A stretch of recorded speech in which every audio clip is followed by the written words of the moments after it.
Bab 2291. Akhir sudah dekat. Waktu hampir habis. Hati Greyz terkejut. Baiklah kalau begitu, kamu istirahat dulu. Dia meminta dokter untuk beristirahat dulu. Dia berdiri di sana dengan linglung.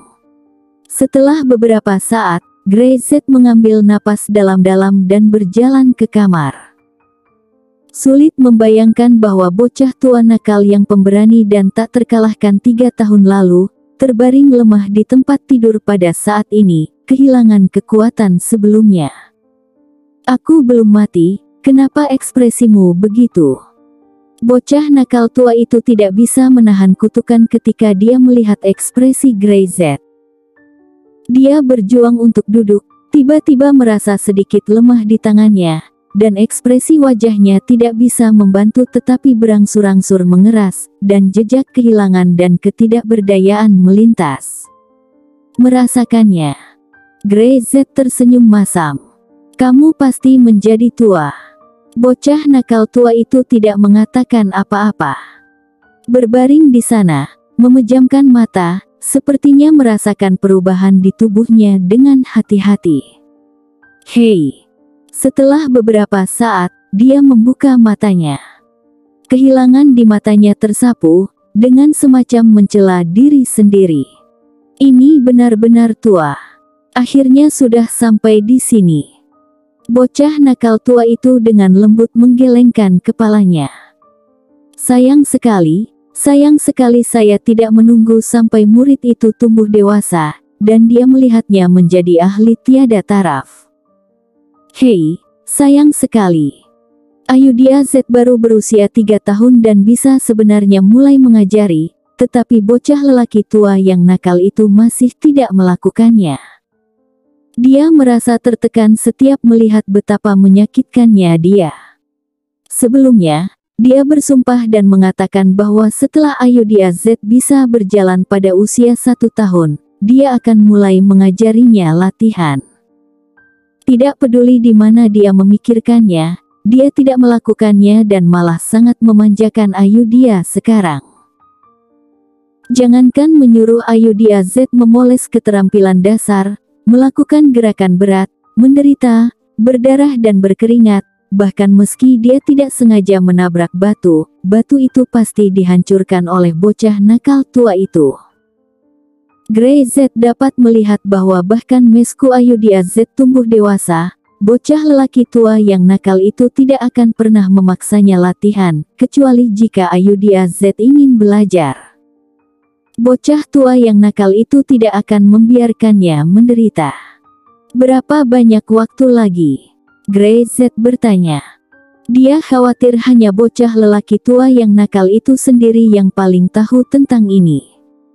Menghitung semuanya, saya berusia lebih dari 200 tahun dan saya telah hidup sampai akhir.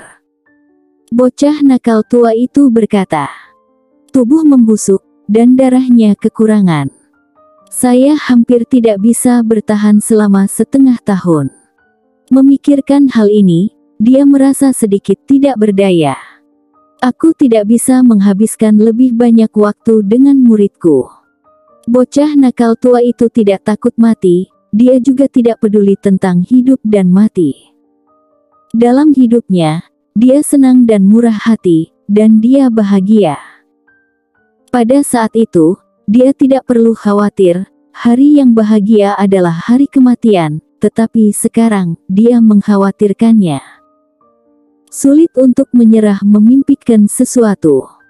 Greyz tidak berbicara. Dia tidak tahu harus berkata apa.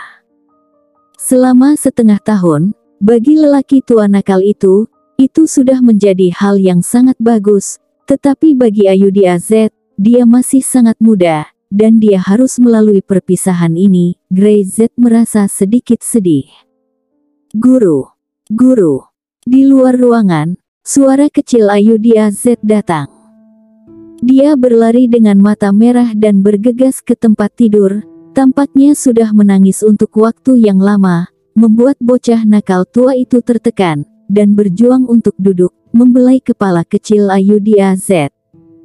Aduh, Ayu, jangan menangis, jangan menangis, guru belum mati, kenapa kamu menangis? Kalian berdua, jangan sedih, aku tidak akan mati.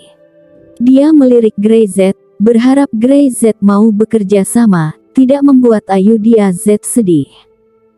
Melihat Ayudhya Z menoleh untuk menatapnya, Grey Z mengangguk. Yah, itu benar, gurumu baik-baik saja, tapi dia lapar dan pusing. Dia dengan santai menemukan alasan. Anak usia 3 tahun mungkin belum bisa mengekspresikan diri, tapi sebenarnya mereka sangat pintar. Mereka tahu segalanya, bisa mengerti, dan punya kesadaran. Meski tidak tahu apa arti kematian, tapi tahu bahwa kematian berarti pergi. Itu berarti Anda tidak akan melihatnya lagi. Aku ingin guru. Ayudhya Z merosot, dengan sedikit tangisan dalam suaranya, mencengkeram tangan bocah nakal tua itu, air matanya mengalir seperti mutiara, semakin dia mengatakan kesedihannya, semakin keras dia menangis.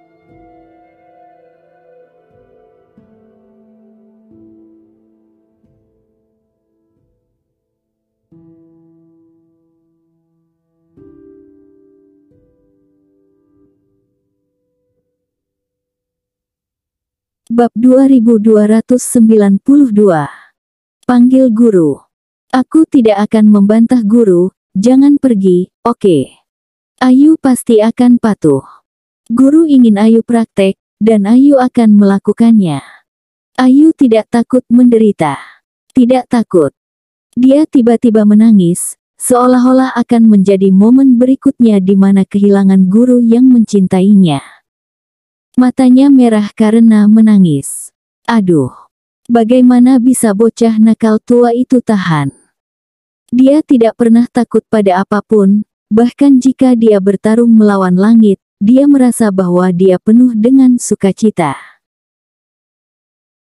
Tetapi melihat air mata muridnya yang berharga, dia benar-benar tidak bisa menahannya. Untuk pertama kalinya, dia merasa bahwa dia harus hidup. Yang terbaik adalah tumbuh bersama Ayudhya Z dan selalu melindunginya di sisinya. Guru akan beristirahat, Ayu patuh, biarkan gurumu beristirahat dengan baik, oke? Grey Z mengambil Ayudhya Z. Mendengar bahwa dia harus membiarkan bocah nakal tua itu beristirahat. Ayudhya Z tidak mengganggu si tua nakal dan mengangguk patuh sambil memeluk leher Grey Z. Guru, istirahatlah dengan baik, Ayu tidak akan mengganggu Anda untuk tidur. Melihat Grey Z membawa muridnya keluar, bocah nakal tua itu duduk di tempat tidur, matanya sedikit suram dan sedikit sedih. Perbedaan kali ini ditakdirkan untuk tidak dapat diubah. Dia memberi isyarat, dan saudara Zen dan lainnya yang berdiri di pintu masuk. Senior, kalian. Bocah nakal tua itu melirik mereka. Berlututlah. Zen dan lainnya itu segera berlutut. Panggil aku guru, kata bocah nakal tua itu. Saudara Zen dan yang lainnya saling memandang dan berteriak dengan hormat. Guru. Dalam 3 tahun terakhir, bocah nakal tua itu tidak mengajari Ayudhya apapun, dia hanya bermain dengannya, dan dengan senang hati menemaninya secara pribadi membimbingnya, dan mencoba yang menemaninya membuat masalah, tetapi dia sangat ketat pada pelatihan Zen dan yang lainnya sehingga Grey Z sedikit terkejut. Dia bahkan secara pribadi membimbingnya, dan mencoba yang terbaik untuk mengajar Zen dan bakatnya, tetapi dia tidak pernah mengakui bahwa dia adalah guru Zen dan lainnya. Tetapi hari ini, dia meminta saudara Zen dan mereka untuk memanggil guru, itu sepenuhnya dibenarkan.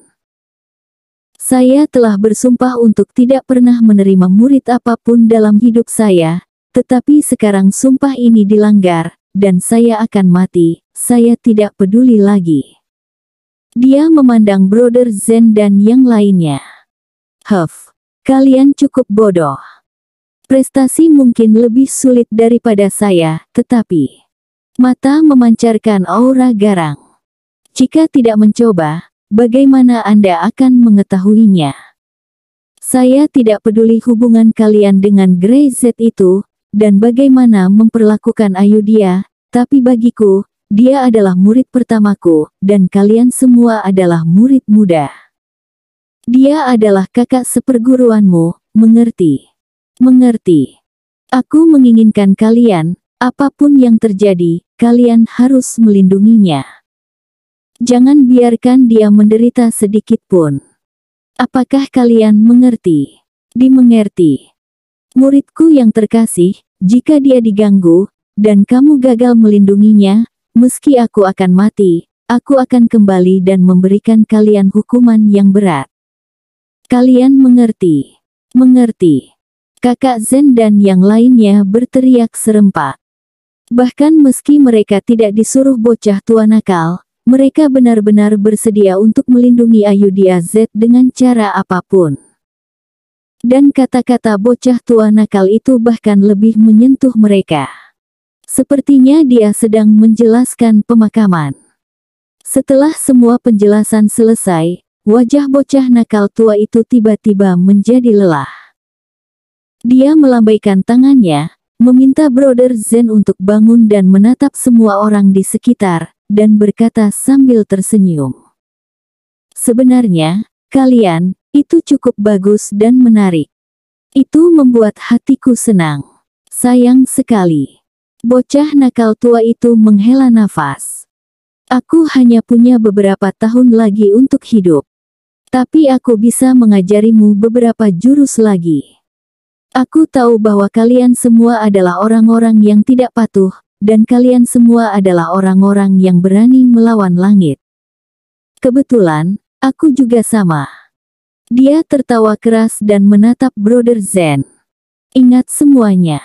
Kamu adalah murid dari Seven Kill, dan kamu harus bertarung melawan langit. Bahkan meski kamu tidak patuh, kamu berani melawannya. Bocah nakal tua itu sangat bangga. Sama seperti binatang buas, ketika akhir mendekat, tubuh masih bisa memancarkan aura menakutkan dari dunia yang perkasa.